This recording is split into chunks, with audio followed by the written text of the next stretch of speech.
with a new group, about to have their #1 single next week, R&B, right, guys? #1 single. Shazam, Dino, G.I., better known as H-Town. Hey, what's up? Yeah, I thought today, when it makes some good love, I listening to some more, yeah, all night long. And I want that whole place back, yeah. I made this moment once again, hey man. So won't you some more and do it for her, baby. Think it just ain't enough. Your body rockin', knockin' boots all night long. Oh yeah. Making love till we're tired to break up tone. But no, come on, and turn the lights down.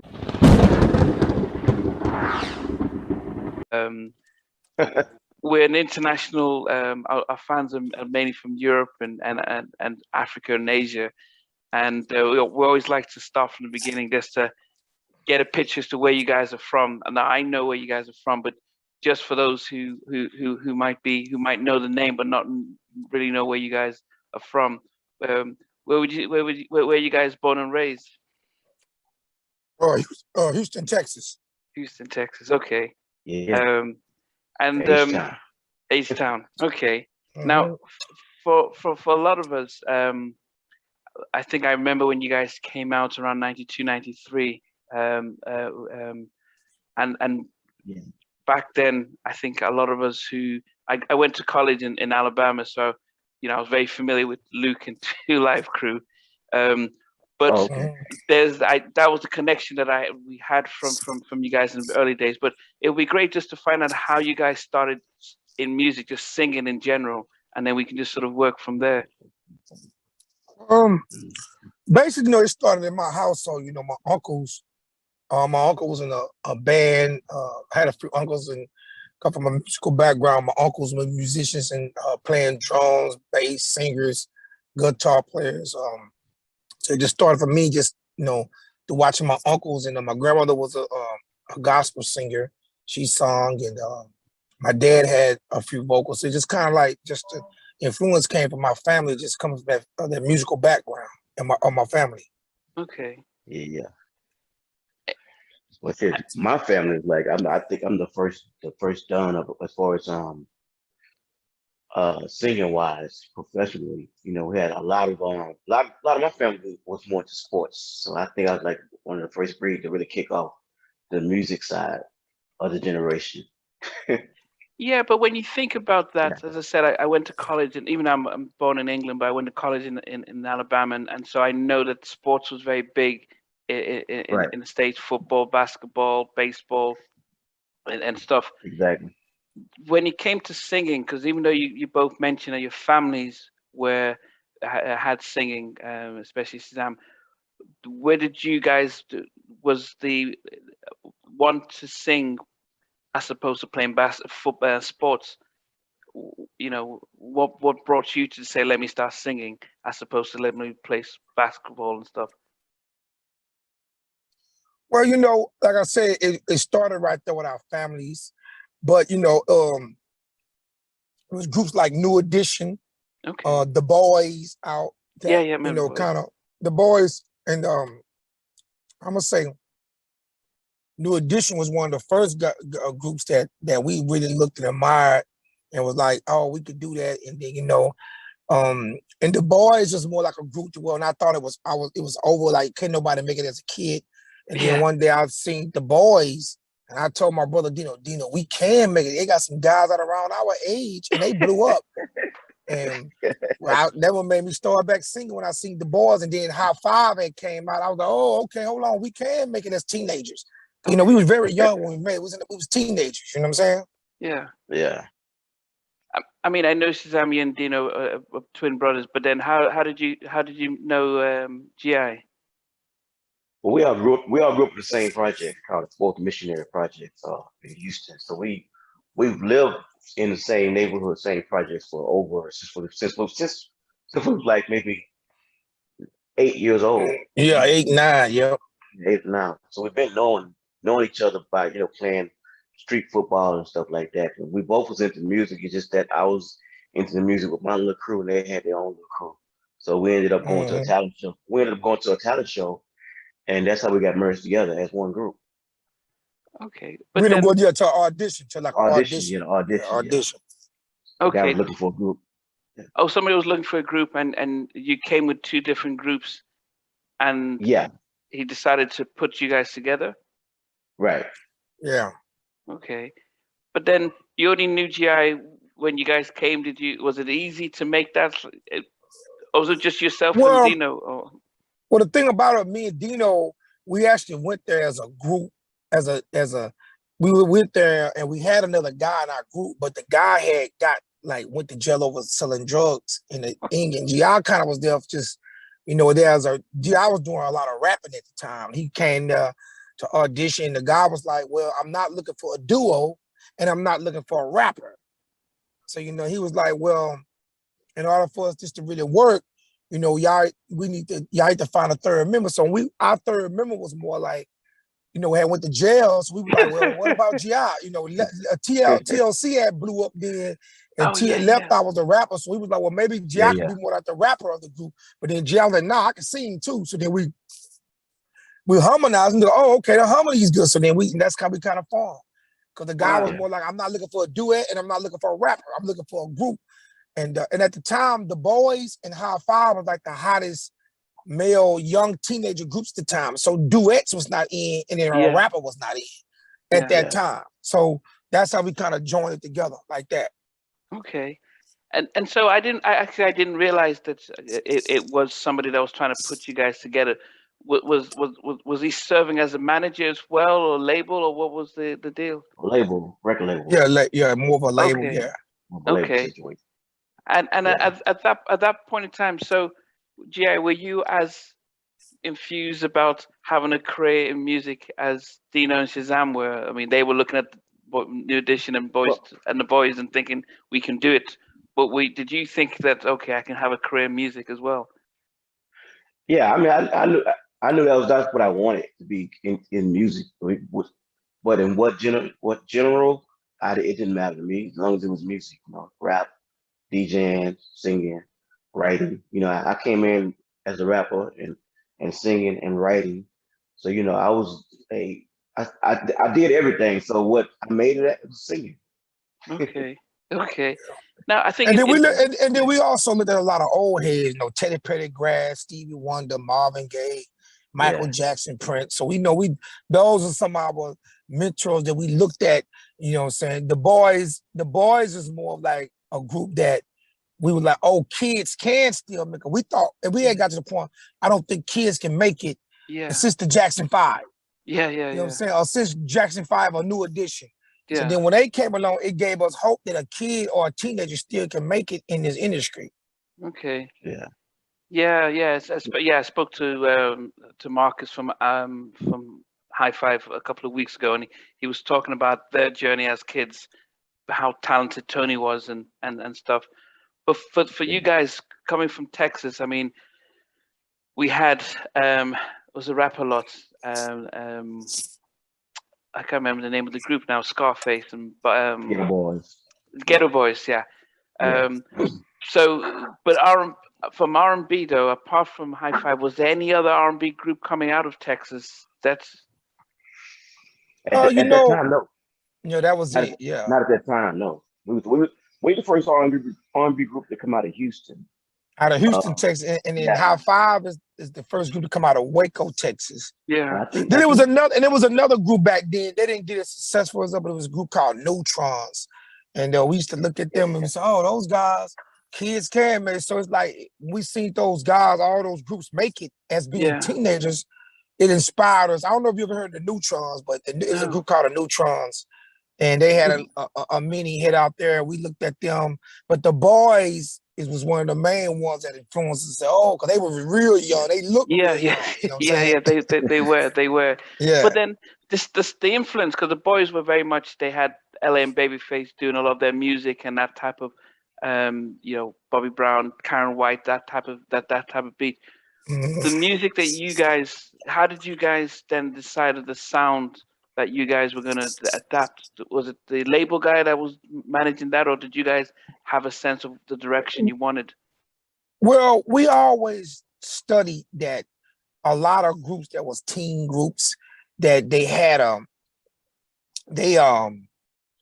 it's hard to transition from a teen group to become an adult, you know what I'm saying? Yeah. So, you know, the boys was kind of experiencing that. We watched them go through that.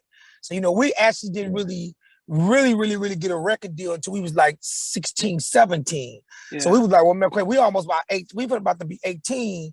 So I don't think we should come out singing Kitty, because that's just, you know, even though we were 16, 17, but we was like, we seen the transition, how the boys was kind of coming down. They was 13 years old, and people were saying, "Oh, they old now."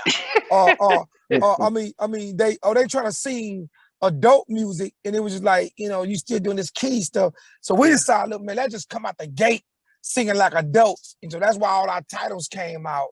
You know, Knock on the Boots, Lick You Up and Down, and then when we hooked up with Luke.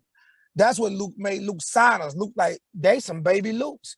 So it's like we kind of looked at the other groups, went through that, even High Five went through that team thing. Like while those groups was coming down, we was starting to come up.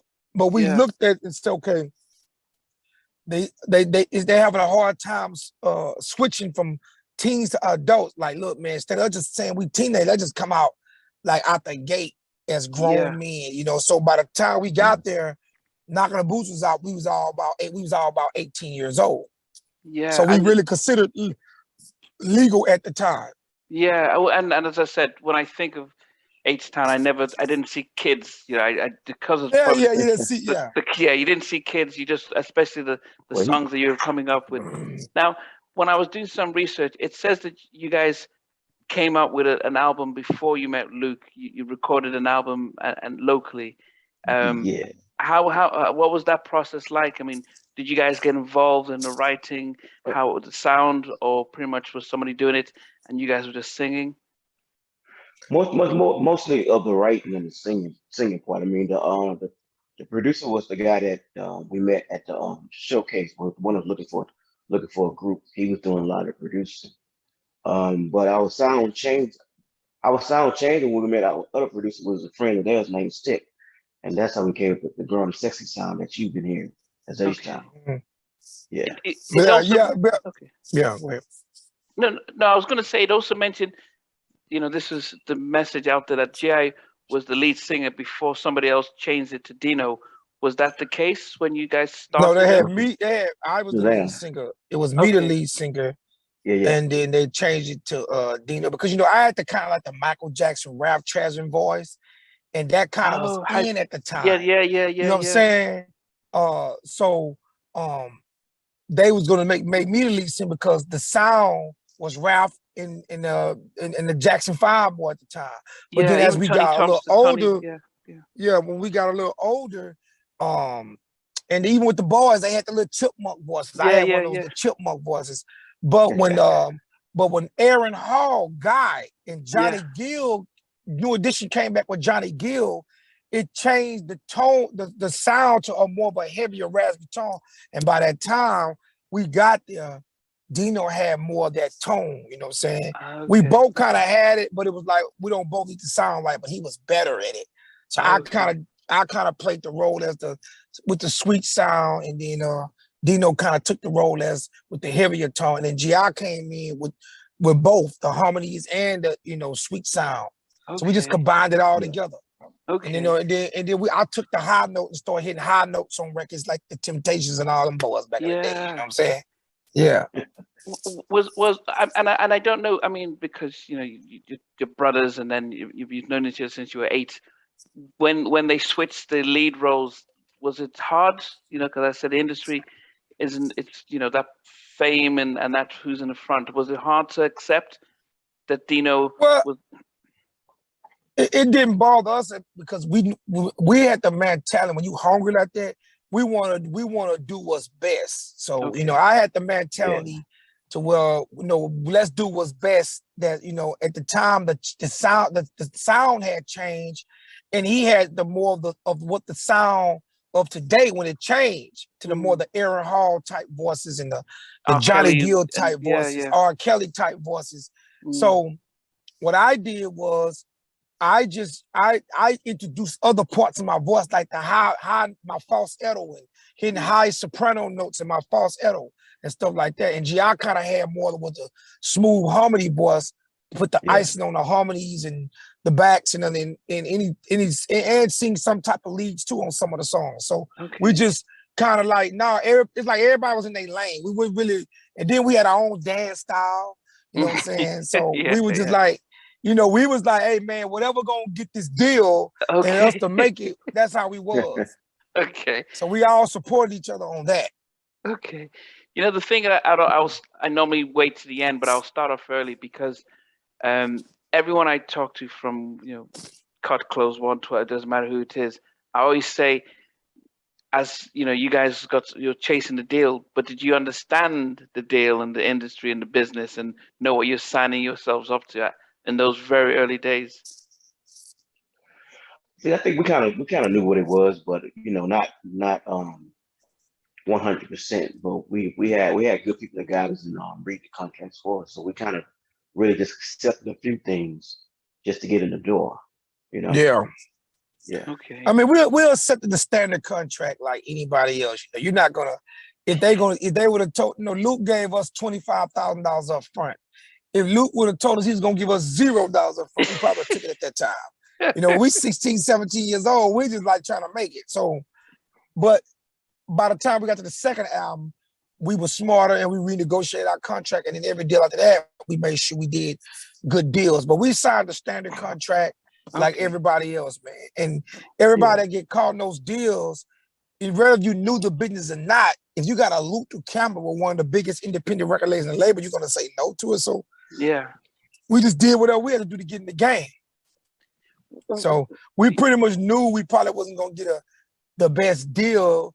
They kind of say, quote unquote, it was the standard deal we got. But once we got success and our contract was up, we renegotiated and said, now we got to do this. You know what I'm saying? Okay. And you're probably one of the first groups that I've spoken to who have said, we knew that the deal wasn't great, but we knew about renegotiating when we had the opportunity. Most groups were just going with the flow until they realized where's all our money and stuff. But at least you had an idea of what you're doing. And then we also felt like, they taking a chance on us too. They putting up all the money. What do we have to lose? If it go bad, they'll be the one to lose. So we also knew like, man, let's just get the deal done. And once we get success, because we didn't know if we was gonna sell 1 million records. We didn't know we was gonna sell 1 record. Yeah, it's true. It's true. And so, in the 90s, there was a lot of competition, so it's not easy to do it. Yeah. What is it that Luke saw in you guys in that early days to take it? As I said, Luke was, we knew him with his 2 Live crew. We knew him, he took on the government and took on everyone regarded with his, censorship and everything. I mean, he was a pioneer back in those early days, and having his own label, it was not an easy thing. I mean, as much as people might talk about business dealings and stuff, I mean, he was a trendsetter in those late 80s, early 90s. What did he see in you guys that he says, I'm coming from Miami and I'm seeing these guys out in Houston? He loved our sound, and he couldn't believe that we were singing songs like Knockin' the Boots and Lick You Up. See, we wrote all our songs. So we had those songs before we even got signed to Luke. Okay, so he said they like baby loops. They like baby loops. No group was singing R&B like the way we were singing. Our first 2 singles was called Knockin' the Boots and Lick You Up. So he was like, whoa, they some baby loops. So he kind of tracked them, and then we had songs like Sex Boy. We wrote and co-produced all our music, you know what I'm saying? All our songs. We wrote, you know what I'm saying? So that's kind of what attracted them to us, that we had an edge, you know what I'm saying? We had an edge as teenagers. So he was like, whoa, okay. So that's why we kind of, the stuff that we were singing, that's why Luke kind of waited till we turned 18 for it to come out, because we was like we came out in 92 with him, but we were still underage, a little bit, like 16, 17. So he like, by the time we got 18, then bam, we was able to drop the Knock on the Boots to lick you up, all that stuff out there. So we was basically still teenagers, but we was more like, okay, that's why we never presented ourselves as teenagers, because we were teenagers, but we were basically legal teenagers at that time, 18 years old. Grown and sexy. Young and sexy. We were young and sexy. Because at that time, if I'm thinking about it, the way the music was, there was very few groups that were, because R. Kelly later on with his 12th play started to go down that route later on. You think of Jodeci in this third album. Well, Knock on the Boots, when he dropped Knock on the Boots, it changed the whole industry. It put groups like Troop out of business because they were singing Spread My Wings, Fly Away. Jodeci was singing Baby Won't You Just Stay, Forever My Lady. Nobody was using the titles he was using. So when Knock on the Boots came out, it changed the game so much, it made R. Kelly come with a slang. That's when you get bump and grind. Knock on the Boots is a slang. And bump and grind is like R. Kelly said himself, whoa, I gotta start coming with slang. That's why he started coming with the 12 plays and the bump and grind. So Knock on the Boots, when it dropped, it kind of changed the sound and what people was talking about. At that time. Okay.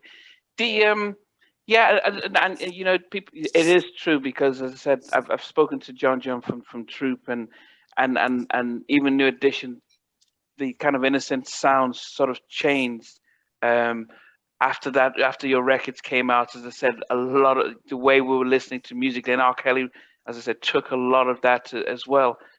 But what made you guys choose that direction? I mean, because I know you didn't want to be singing teenage songs, but to go all the way to that type of, knocking the boots and lick your stuff like that. That's, doing a Luke Campbell in R&B. I mean, what made you guys think that's the lane we want to take?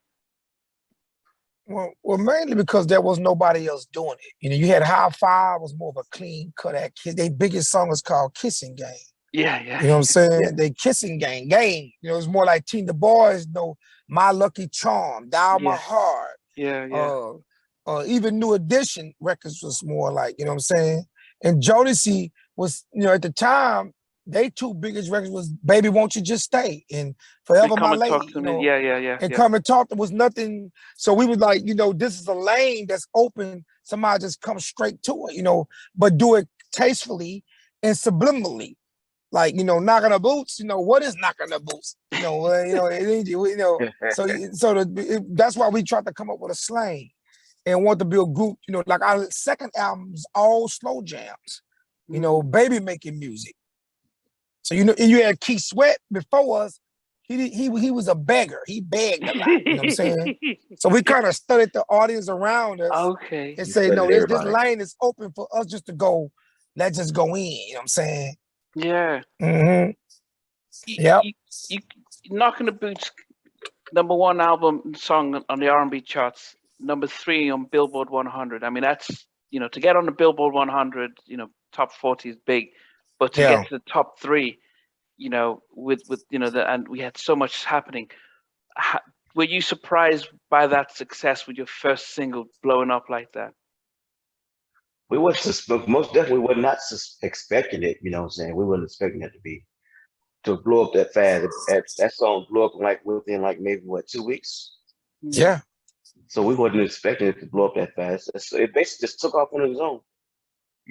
Yeah, we wasn't expecting it. It's like it blew up so fast we didn't believe he was celebrity as a star. He'll just be like, we're walking the mall with no security, and all of a sudden gets trampled or stuck in the mall because everybody chasing us. And it just blew up so fast that we didn't believe ourselves that we were celebrities. What actually made us believe that we was really celebrities and we had made it is when we did our first show in London.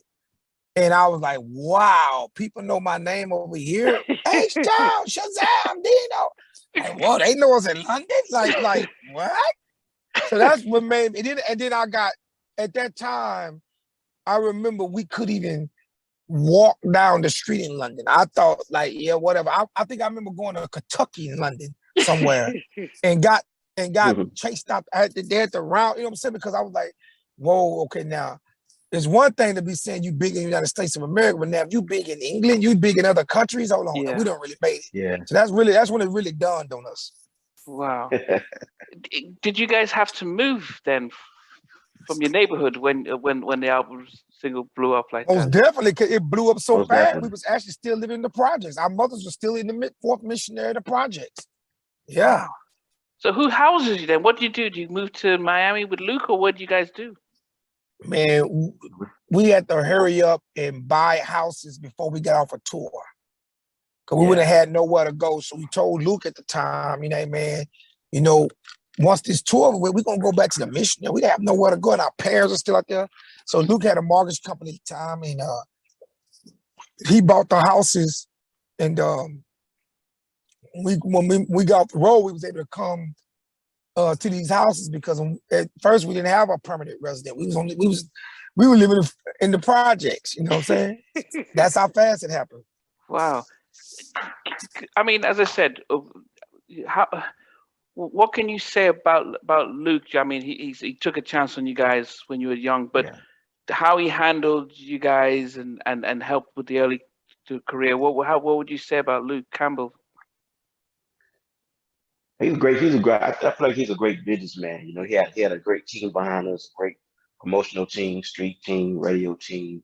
You know what I'm saying? The whole nine. He really put he really went 100% got behind us. You know what I'm saying? Yeah, and most definitely he made a lot of money too. yeah. But you know, as we got older and become men now, you know, Luke always have a special place in H-Town Hall because he the one gave us our start. Yeah. And we feel like, you know, that the career that, hold on. Oh yeah, back, yeah. My phone wrong. We feel like that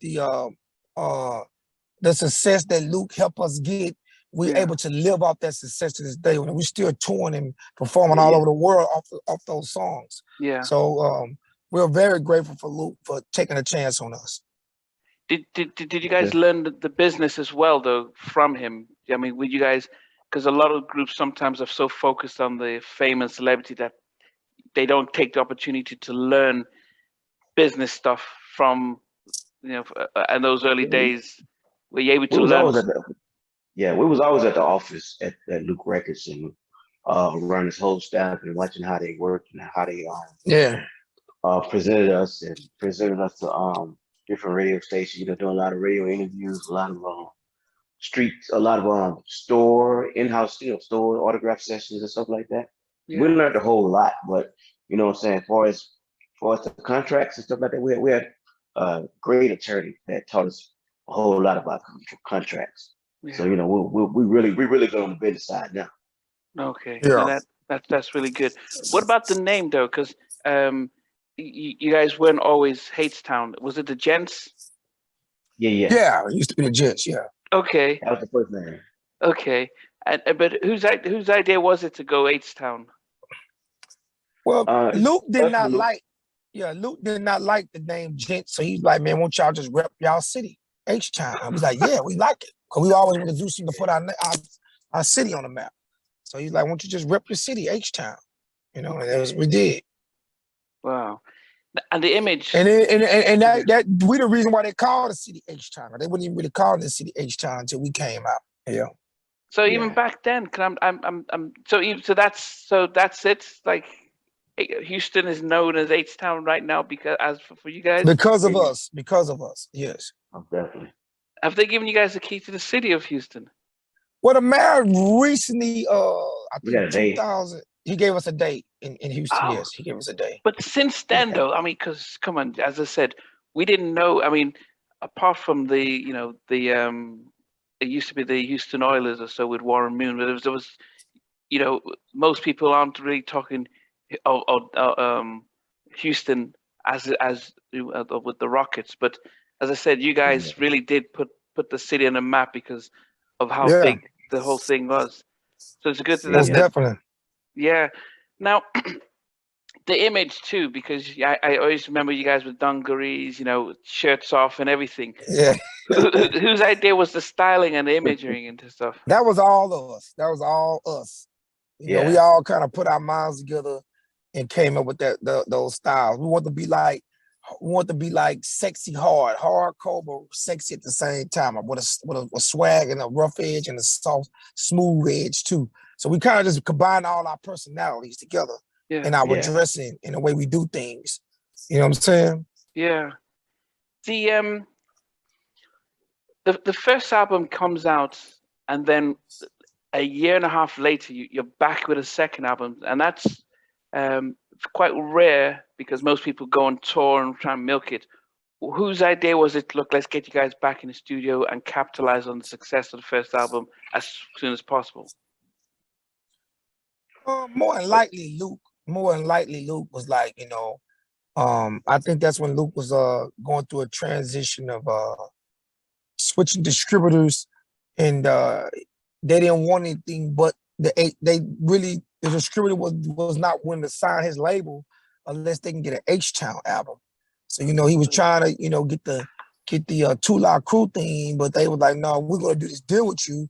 We want the H-Town album. So it's kind of like it summoned us to have to go back in the studio to get that to get him to get that deal, because that's who they really wanted. They signed his label to basically because they figure, oh, we get Luke Records, we got H-Town. Okay. Yeah, because you guys, you won Soul Train, I believe, for the best new group. Yeah. Yeah. How was being on that? Soul Train Awards are not the same as it is now. It's almost pretty much they handpick who they want to give it to. But back in those days, you had some serious competition to go up against. What was it like, winning that? Because it's easy, you look at Soul Train, because there were so many R&B groups in the 90s that to win best R&B group or best single, it's like you had to be the best of the best because it was so much competition from 90s stuff. What was it? How proud was it to win that? Well, to me, Soul Train was like our Grammys, so that was the Grammy. That was the Grammys to Soul Train. So winning that was like basically an honor. We wasn't expecting to win, but it was very well accepted, well received, and we were surprised. We was excited. You know what I'm saying? That was like one of the best years of our career. Yeah, and then soon after you guys featured on, we talk a lot about soundtracks, how big soundtracks were in the 90s. And one of the first ones was I think Above the Rim. Yeah. Part-Time Lover, which was a big track. You guys came out with Part-Time Lover. Was that your first time meeting Devonte from Jodeci and working with him? Go ahead. No. Cause we actually signed for Devonte before we even made it. Oh, you kidding me? Devonte actually had a chance to sign us, but he ended up not signing us. You know what I'm saying? So, he actually had a chance to sign us, but he ended up not signing us. So we had met him, actually first meeting him at the Jack the Rapper downtown, trying to sing for him. Wow. ATL Atlanta. Yeah. Okay. Yeah. And so how did the opportunity, because I was just telling GI about how the 90s, we had soundtracks which were iconic soundtracks, and Above the Rim was a big one because SWV had anything, and the film was big. Then you guys had Part-Time Lover on it with Devonte. How did that opportunity come out to team up with Devonte for that track? Because that was also a top 10 R&B hit as well. Well, we're Devonte his favorite group. You know what I'm saying? That's why we even actually worked with Devonte on in the 2000s on a song called Knockin' the Hills. Yeah, I saw that with Pretty Ricky. Yeah. So Devonte mainly is like, well, we like his favorite group. So he's like, that's how it came about. Like, hey, he wrote that song tailor-made for H-Town. You know what I'm saying? Wow. Actually, Jodeci said, "Man, I wish we could have done it, but he gave that. He got that for us, most definitely." Yeah, I don't know if Jodeci would have. I mean, Casey can sing anything, but I don't think it fit their style. Yeah, he tailor-made it for us. You know what I'm saying? Yeah. Now, I interviewed Dalvin just a couple of weeks ago, and he talked about how the the groups and the relationships with different groups. But I was wondering about your second album, Begging After Dark. It wasn't as, it was successful, but didn't have the big hits as, Emotions was big, but not as big as Knockin' the Boots. Was there pressure with the second album, recording it and promoting it? Well, I mean, the issues were in house. You know what I'm saying? Like the things that he had in place for us with Knockin' the Boots and Lick You Up from the first album, those people were not in position anymore. So his team was like the team that he had on the second album was a totally different team than we had on the first album. So it wasn't family to us. They didn't really know how to push it. Push H-Town, yeah. Okay, yeah, and I've heard a lot from different artists when the street teams and when everything changes, the radios knowing how to make the calls to the radios. Exactly. Okay, but was that tough for you guys to see it not being as successful as the first album? I mean, it still went platinum though. It still sold a lot. It's just that took a while. And then Luke label was going through some transitions at that time too. You know what I'm saying? So yeah, with the distributor he was working with, so it was like the label was going through some problems at that time. And we kind of got caught in that. You know what I'm saying? So but it still actually sold a lot. Like went over like 800,000. Like over. I'm basically almost platinum, basically platinum. But it's just that we didn't get a chance to get as many songs off of it as it did. Emotions was one, I think the biggest song we dropped off there, and was a pretty big hit for H-Town, and it kind of kept us out there. Then we had other soundtracks and stuff along with that to keep our name alive. Like Thin Line Between Love and Hate was a big record for us on the soundtrack. So, So I wanted to talk about that. Now I'm a big, massive Teddy Riley fan, but all of us who follow Teddy will always know Roger as the sort of the godfather with the talk box and stuff. And as I said, back in the 90s, we had so many black films. I mean, you start wondering what's going on. So anything that came out, so Martin Lawrence writes and directs Thin Line Between Love and Hate. We all watched it. And it was a real nice, solid album that Roger put together. But man, the song that you guys did with him and Shirley Murdoch, it is a classic that's still to today. If you play it, it still feels current and stuff. Yeah. I mean, I wanted to get to what it was like working with Roger, because, as I said, he went too soon. But what was it like, teaming up? Did you guys know about Roger and Zapp, and when you had the chance to work with him? Well, it was our idea to bring Roger in on the track. You know what I'm saying? So basically, Martin hit us up and was like, "We want y'all to do the theme song for this movie." Oh, Martin directly got in touch with you guys. His people. Okay, yeah, but yes, people. Okay. But we met Martin long time. We went on the set, Martin set. You know what I'm saying? When we met him, so we basically all still kept in touch. So he came after us. They hit us up and said, "We say the only way we do this track is y'all let Roger produce it." So we brought in Roger. We brought in Roger. Roger brought in Shirley Murdoch. So that's it. Yeah. Wow. So you were saying that I was away for Shazam. You said that you guys said you'd do the track if Roger can be on it. Yes, if he can produce the track, you know what I'm saying? We wanted Roger to produce it. Because it was almost a classic that we was kind of like, should we touch this clip? Should we touch this or not? You know what I'm saying? Because we did not know the words to the song. So as we recorded the song, we learned the word line for line. We'd listen to one line and go and record that line, and go back vice versa. Listen to another line and go and record that line. So we never knew the song. Oh. So as we was learning the song as we were recording the song. You were learning the song as you're recording it. Yeah. You hadn't heard it before? Vaguely, loosely through our parents, but we really wasn't in tune to it that much, to know it word by word, word for word, Did you know when you finished recording it with the production stuff that it was it was going to be another hit, another sort of timeless hit?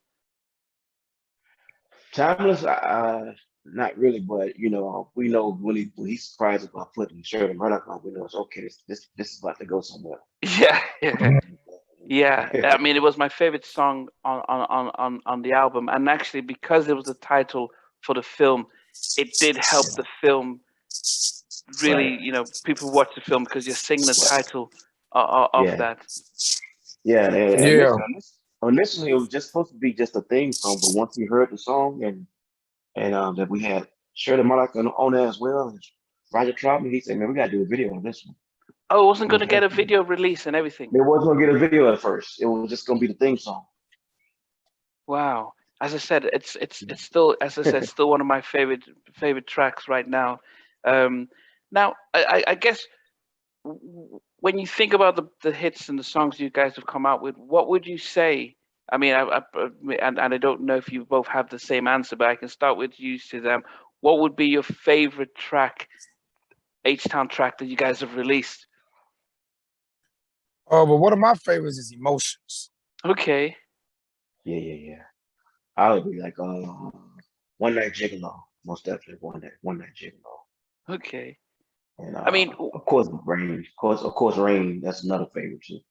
okay. Yeah. Both favorite. I mean, most people would have thought your most popular ones, but why? Okay, I can start with you, Sam. Why would Emotions be your favorite? Oh, because man, it's like a song that I think it really connected with the public. Like, you know, it bring it. Sometimes when I sing that song or we sing it, it actually connected to the audience. Like, you know, just the way it was just put together. It's arranged with it well. It's produced with it well. It's wrote with it well. It just showed. It's the song that kind of showed another side of H-Town outside of everything being sex. Yeah. See what I'm saying? So it showed another side of H-Town and it showed our growth. So that's why it became one of my favorite songs. Okay. Yeah. I think every album that we did thus far, we've grown on each album. Each album we brought something different to the table. You know what I'm saying? Something, you know, like with Ladies Edition, we brought the spousal abuse awareness, you know, with women and stuff like that. So we always wanted to try to switch it up every now and then. We give the sexy side, we give the sensitive side, and then of course we've always been about the women. We always been about the women from day one. So why not just that subject? Yeah, but with Ladies Edition, I wanted to ask about that because it's a change from. Yeah. I mean, it's not as if you've been talking. You weren't doing any gin and juice and stuff. So you weren't talking about treating women badly, but you were just talking more about sex and things.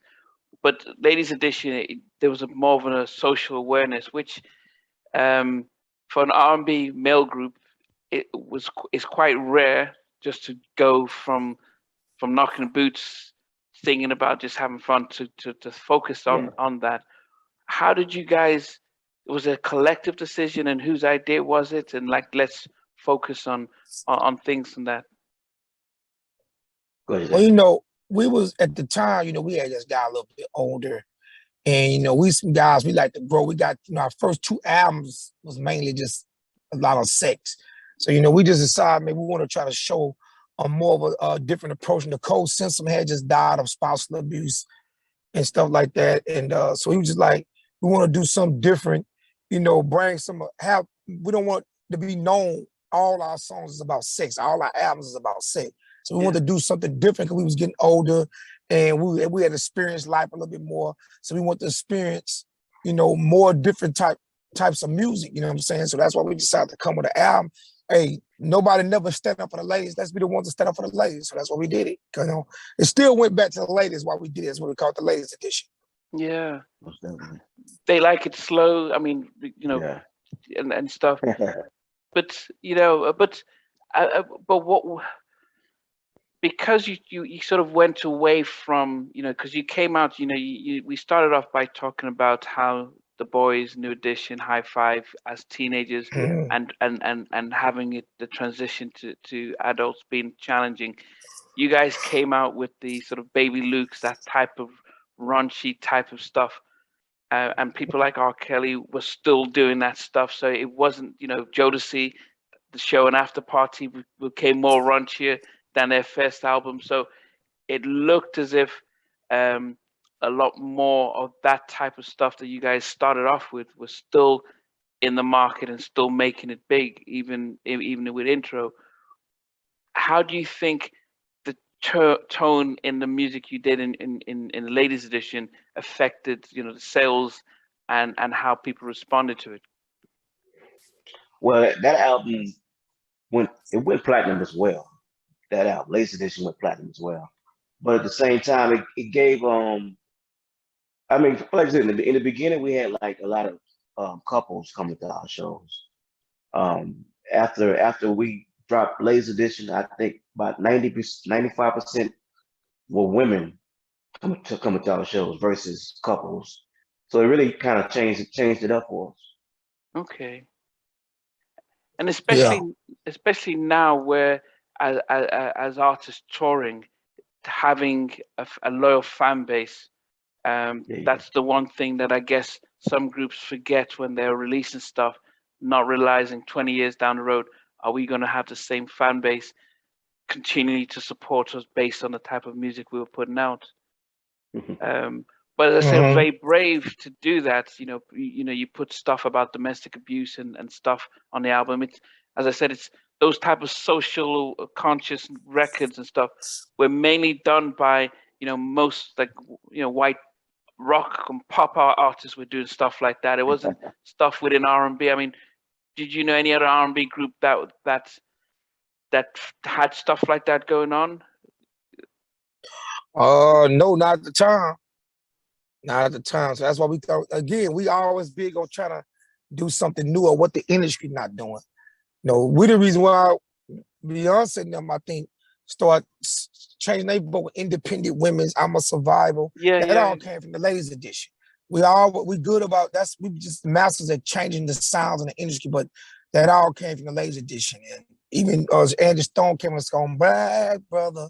So people start kind of going, we had the Natural Woman and stuff like that. So the album was still doing good. It was doing more good, like just because the fans was just buying it, but we wasn't getting a lot of airplay on radio. Stuff like that. Yeah, I mean that's a different story regarding how the industry started to move towards hip hop and the kind of messaging that was coming out, especially after BET got sold to Viacom. They started shifting the type of music that they wanted to push. Exactly. Yeah. But as hip hop became a lot more mainstream, there was no I didn't go back to start rapping on some H-Town tracks, or what was the? Nah. You guys didn't think about that? Or? Nah, we just stuck in the zone. We just stuck in the zone as being H-Town and being just being like the group that stands out from the others. You know what I'm saying? We never want to be a part of the puzzle that fit inside the puzzle. We always want to stand outside of the puzzle. Yeah. Now, because after Ladies Edition, you guys, you guys also. So I remember when the O.J. Simpson verdict came in. But by this time I'd moved to Milwaukee to finish college, and when the verdict came in, being in the Midwest, it was we experienced, I won't say racism, overt racism, but it wasn't as, I didn't feel as comfortable as I was when I was in the South in Alabama. I felt a lot more relaxed and chilled than being in the Midwest. So when the verdict came in that he had been acquitted, we all, the 10 black kids in Milwaukee, jumped for joy. But in Ladies Edition, you guys did something that was quite unusual, because most black folks at the time, things have changed now, were more for OJ and stuff. But you had a dedication for Nicole. Did you feel as if that could be a risky thing that you at the time, and what were you thinking about that? Well, we really didn't just dedicate our album to Nicole. We dedicated our album to all women. That's what we call it, the Ladies Edition. And then we did a song called Natural Woman, but we named so many powerful black women, from Patti LaBelle to Diana Ross to Tina Turner, We named Selena. We named just because we named Nicole, they took the media took that. They dedicate the album to Nicole, but we would really just dedicate the album to all women. If you listen to Natural Woman, you listen to that song, we name everybody. I mean, even Selena, Aaliyah, Monica, Brandy, everybody in that song. Okay. Yeah. But the fact that the media made it seem as if you were dedicating it to Nicole, how did it have an adverse effect? Did it help? It had some effect, you know what I'm saying? But when the fans really heard the album, you know, they like, well, no, they mentioned, we mentioned everybody's name, a lot of the female names in the album that we call it the ladies edition. So, it has some effect, but it just really boiled down, man. The label we was with wasn't really pushing and promoting the album. They wanted a more of a begging at the dark type album from H-Town. So that they was more like they want us to go back and give them another album. They really wasn't feeling the album like that. But the album ended up catching on underground, and fans, so many fans this day said, man, that album saved my life. But that album actually sells more today than it did back then. Wow. It's bigger now. Wow. Then what after the album was released and stuff, what was the relationship with the label and stuff? Because 97, 98, I mean, R&B was shifting. I think our hip hop was becoming a little bit more prominent, and producers were becoming a lot more of the, everyone needed Timbaland or the Neptunes or stuff to be on the track. What happened to you guys after that album? Did you and the labels part company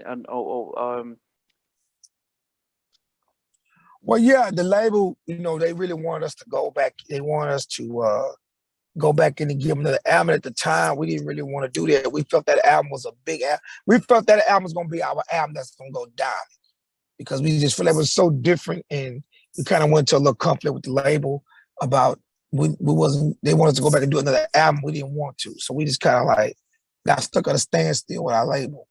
Oh, now that's very unusual. Go ahead. Sorry.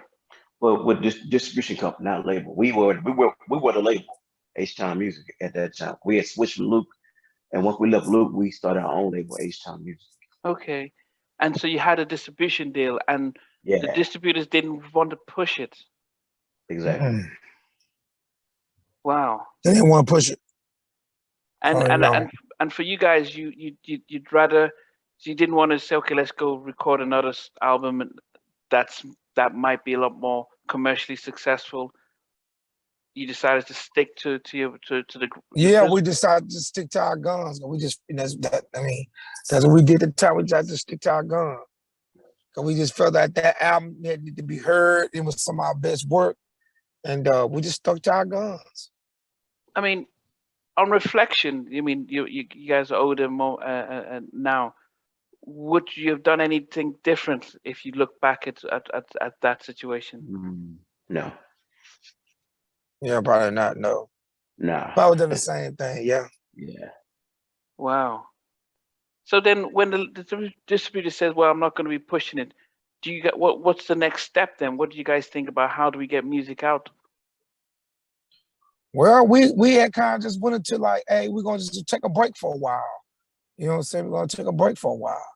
We kind of went into doing other things that we all wanted to do. G.I. wanted to doing producing groups, and I did a solo, and then Dino went to doing him a solo. They didn't have a sign as solo, and so we were like, okay, I'm gonna do an album. Dino gonna do an album. G.I.'s gonna drop some of his groups, and we just go kind of doing other things, and then we still would tour from time to time.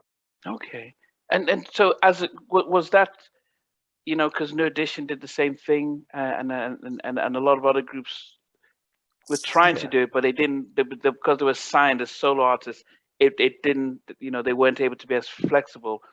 But did you find those moments, from 98 onwards, as a good chance to get to know yourselves, enjoy the success and take pressure off things? Most definitely, yeah, most definitely. You know what I'm saying? We when Well, what's the question again?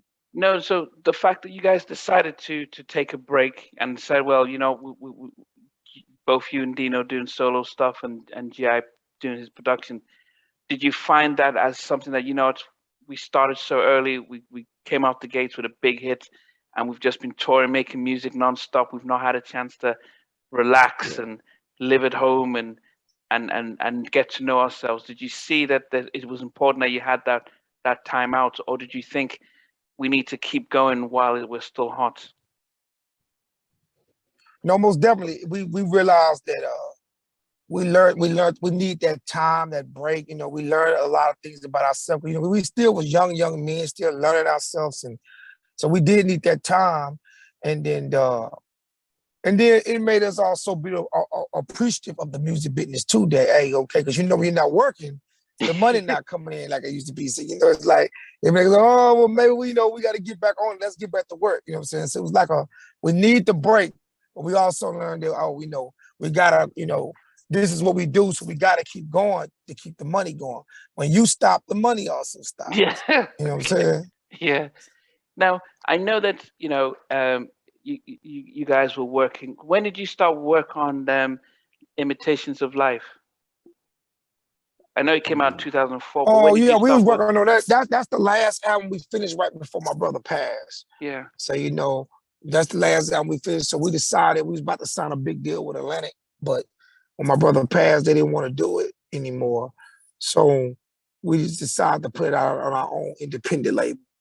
No, but when did you start the work on it? Because I know he passed in 2003, but when did you guys start working on it? Probably like in if he died in 2003, we probably started to work on like 2000 between 2021 and 22. Okay, 2001 and 2. So after you did your solo and GI's producing and stuff, who made the idea call like guys, let's come back together and do an album? Whose idea was it? Dino did. Okay. So he said, let's come back together and do an album. And were you guys all in positions where, yeah, we're fine now, we've rested, we're ready to come out with something new? Most definitely. Most definitely. Stay ready, most definitely. Yeah. You know, we anytime I put out any poll that has H-Town in it or any video or on our network, everyone, they always, they all talk about Dino because, as you rightly said, that his vocal range and style was very different and very unique. You had somebody like Casey, Little G from Silk. Very few people had distinctive tones in their vocals.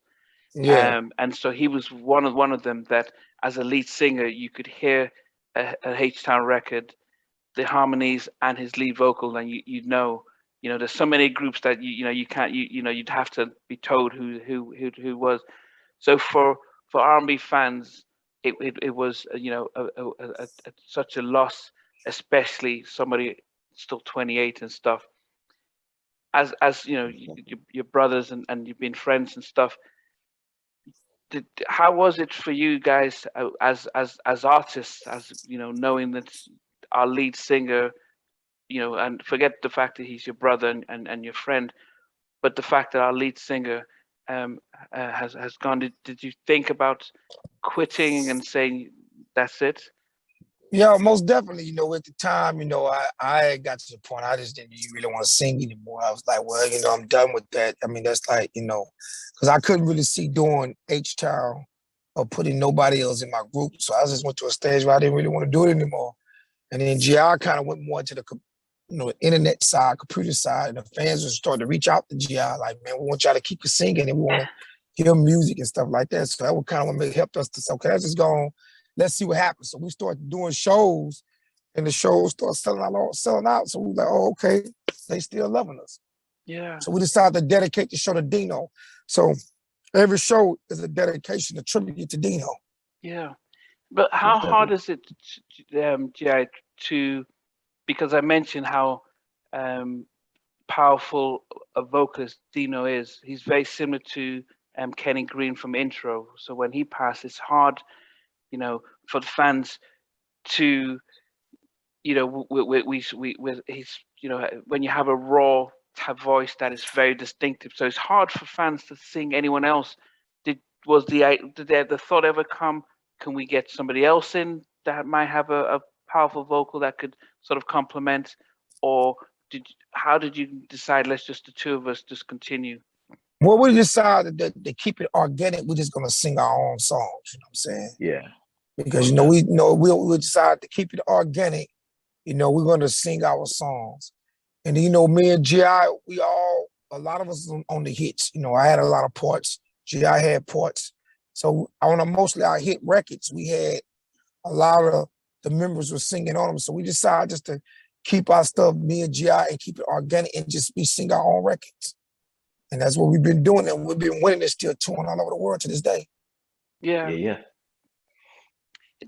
Does it and what's been the response? I've seen stuff on Instagram. I've seen the response, but was it the first time you guys went on stage without Dino? How challenging was that?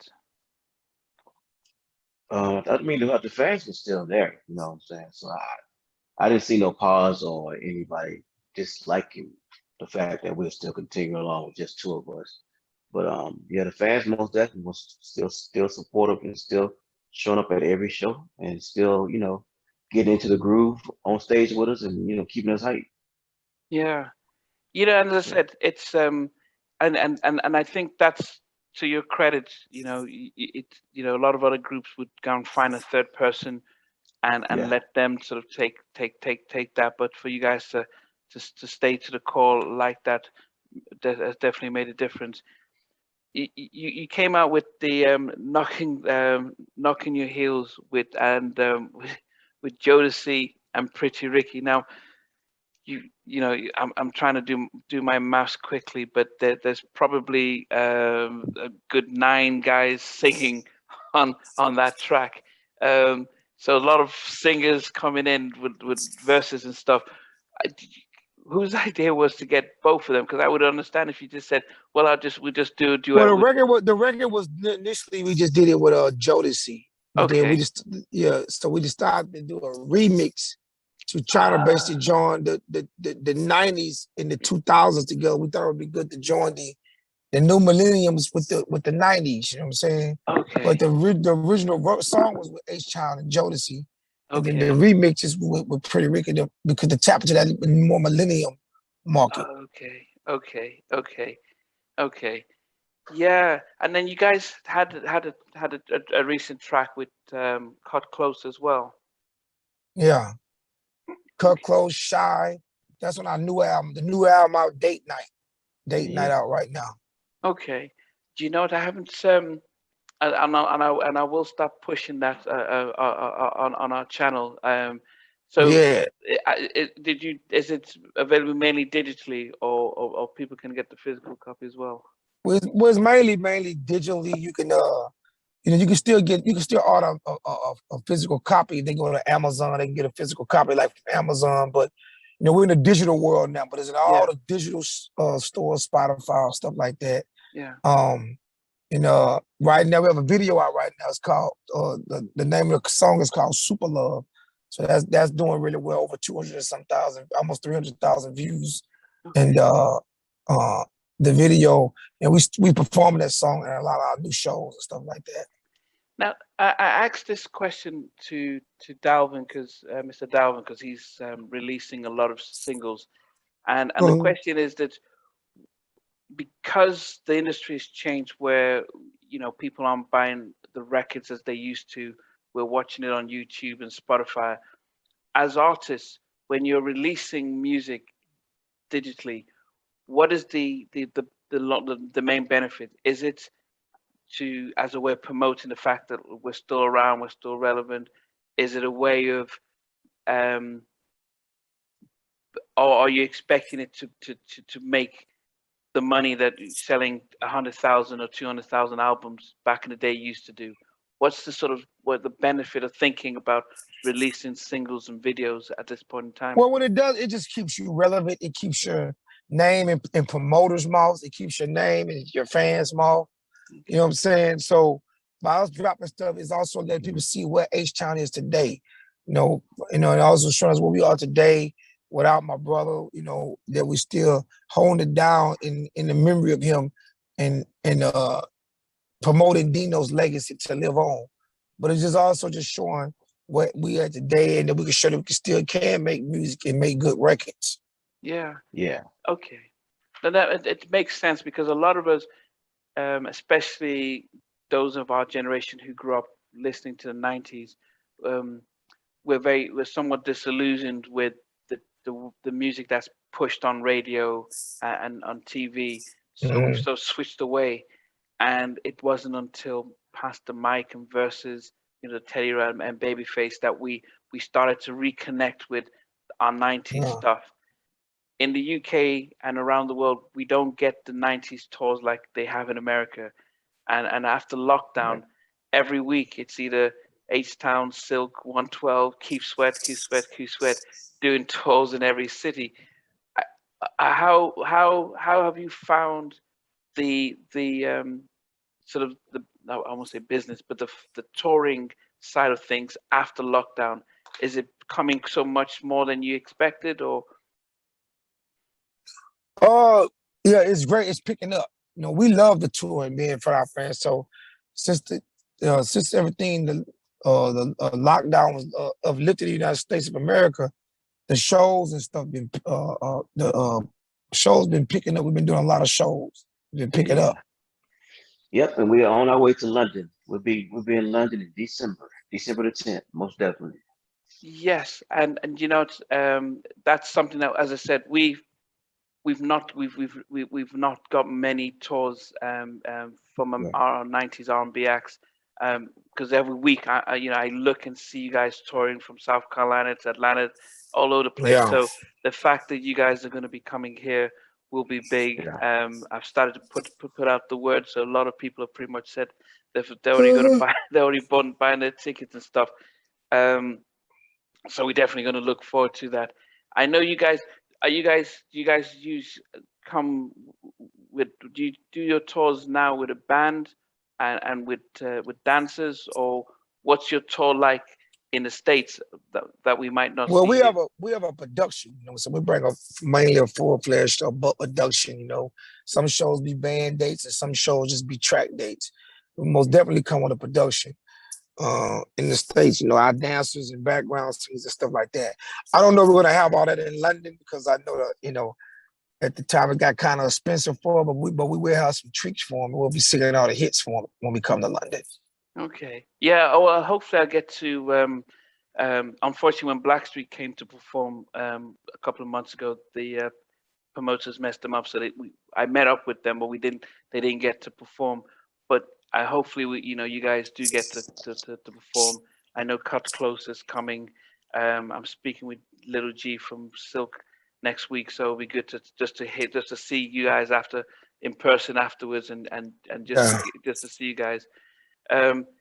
In closing, I always ask my my guests if each question, if you were stuck in an elevator and they told you it'll take about 2 hours before we can get you out, but we'll put a movie on for you.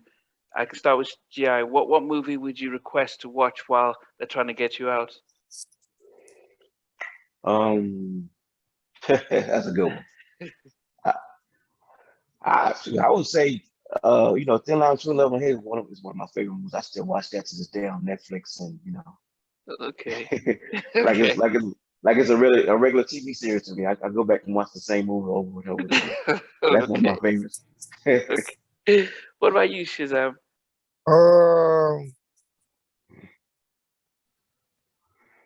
I probably would tell them to put Michael Jackson, This Is It on. Okay. Is that considered a movie?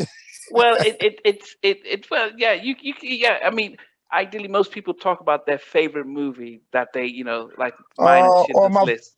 Yeah. I would say my favorite movie would be Coming to America, Part 1. Oh, the first one. Okay. The first Yeah, one. the first one. Okay. Now, the second question is that if they're about to put the movie, but they say, well, let's play a song before the movie starts. So what's almost like, what's your favorite song? Gi, what's your sort of go-to song by any My, artist? my go-to right now is uh Boot Up by she's from London too. LMA.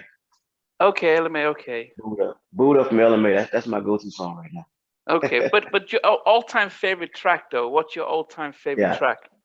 All time. Yeah. Um um um uh, uh growing men from boys to men. End of the road. End of the road. Okay. Yeah. Okay. And what about you, Shazam? What's your all-time favorite track? Smooth Criminal by Michael Jackson. Okay. Wow. Smooth. Smooth Criminal. Okay. That's.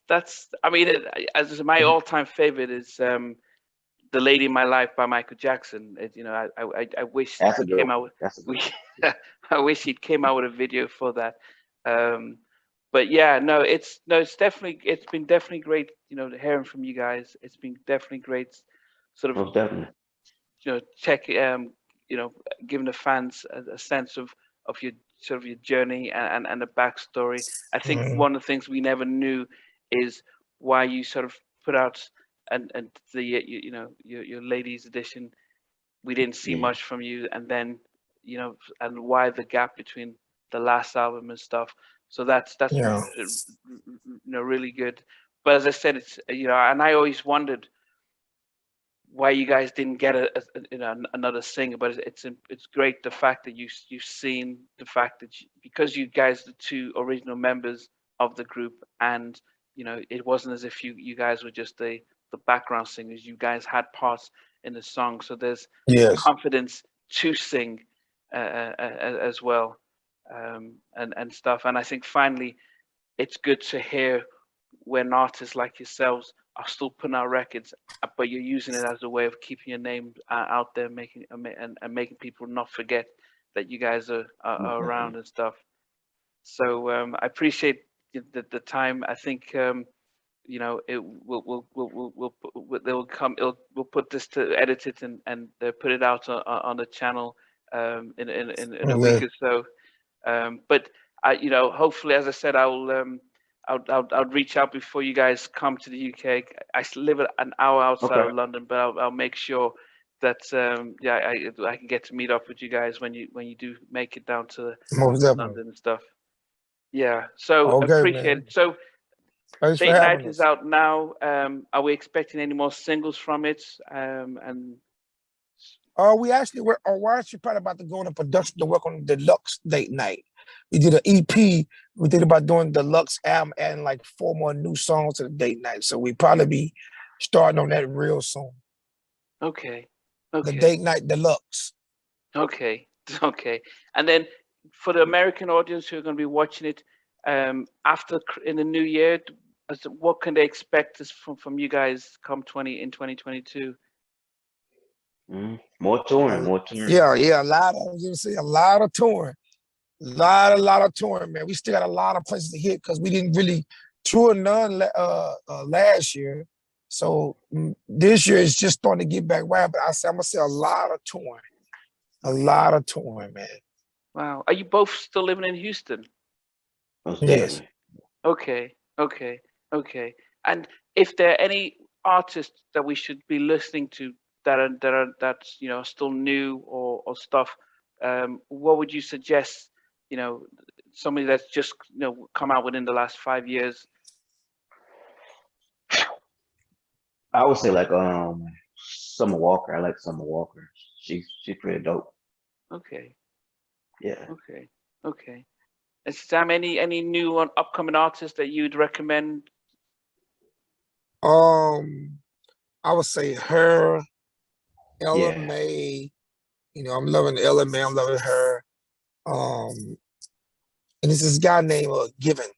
Giveon, I think. Okay, okay, yeah, Yeah, I think I'm pronouncing his name right. yeah, He has a yeah. really nice voice. Yeah. Okay, yeah.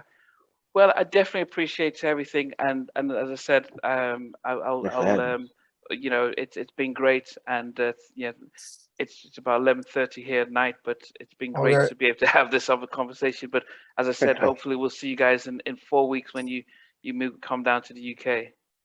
Okay, most definitely. Okay. All right. Hey, man, peace. Thanks very much, Much love. guys. Thank you. All right. Thanks, guys. All Thank you. Thank Thanks. you. I thought the pain, when we made some good love, I leaned into some more of and all night long. And now I want that old thing back, babe. I mean, mama start sucking her back. So want you some more? Do it for her, baby. Sing it, Shazam, say. Good love and body rockin' like a boots all night long. Oh yeah.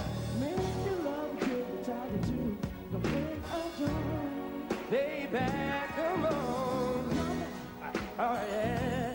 I give me some good love. Somebody rockin' the boots. Baby, give me some good love. Baby, can I make it alright? Yeah.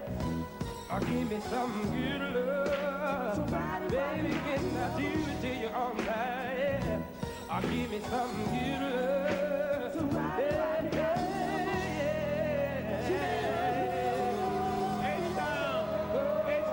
It's hard to accept that Dino was.